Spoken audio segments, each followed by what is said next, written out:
elder is in charge. Say he's 55. He got a young brother, 25. Young brother want to show he got some leadership. He don't let him. He want the spotlight all to himself. Or you got the young guy who don't want to respect the elder, and he want the spotlight all to himself, and he doesn't allow the wisdom of the elder to shine through the membership. You see that? So you have this tug of war. That's why we have so many churches. We don't have a lot of churches because we got a lot of religion. We have a lot of churches because he's the pastor, and I'm the young pastor. And he's 55 and I'm 25, and I want to do some sermons. He don't want me to do none of the sermons because he don't want me to, get the attention of the congregation. So I get tired of being kept out the light, so I eventually do what? Divest from the church and go and start my own. And you know what's the sad thing? When I get 60, I'm going to do the same thing to him that he did to me. Do y'all see that? Ego. Ego, ego, ego.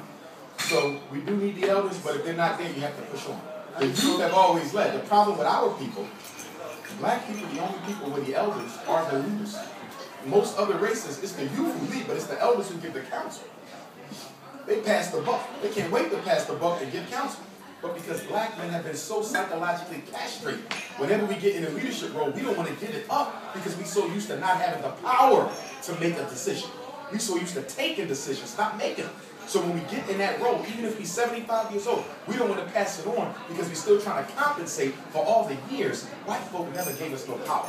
Do y'all see that? So in our own organizations, we overdo it by overcompensating, by ruling like dictators. Most black organizations are dictatorships. The church is a dictatorship. Most of your grassroots organizations are there's one man at the top telling everybody else what to do. You can't disagree with anything. It's a total code of personality. That's why we don't get nowhere. If you disagree with something I say, you should be able to say that because it might be something in what you said that we can all benefit from. But if I'm an egotistical leader, we ain't allowed to disagree. In fact, if you disagree too much, I'm going to kick you out the group. And ain't nobody going to say nothing about the fact I kicked you out the group. Why? Because since I'm so famous, they all want to be associated with me. So even though I did you wrong in front of their face, they don't do nothing about it. Too many of our organizations are run like dictatorship, a European style of autocratic leadership, and we have to get away from that. We have to go back to the balance system within our organizations. The one man on top is over. And another thing, when we talk about leadership, we don't need no one leader. One leader rises up in the United Kingdom, only two things going to come out of that. Either want to kill him or he's going to be compromised with cash. One or the other. You either want to kill him, you need leadership. You need a whole team.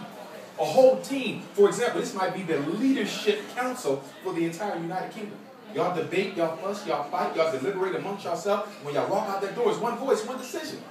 So if they want to buy him off, it don't matter because he's still here. And God forbid if they try to take his life, it don't matter because she's still here. Y'all see what I'm saying? You need leadership. You can't have no one person at the top. You can't. We got to go back to an African-centered form of leadership. If there's one thing we need to take from our history, it's how to lead in terms of having a truly democratic type of a structure.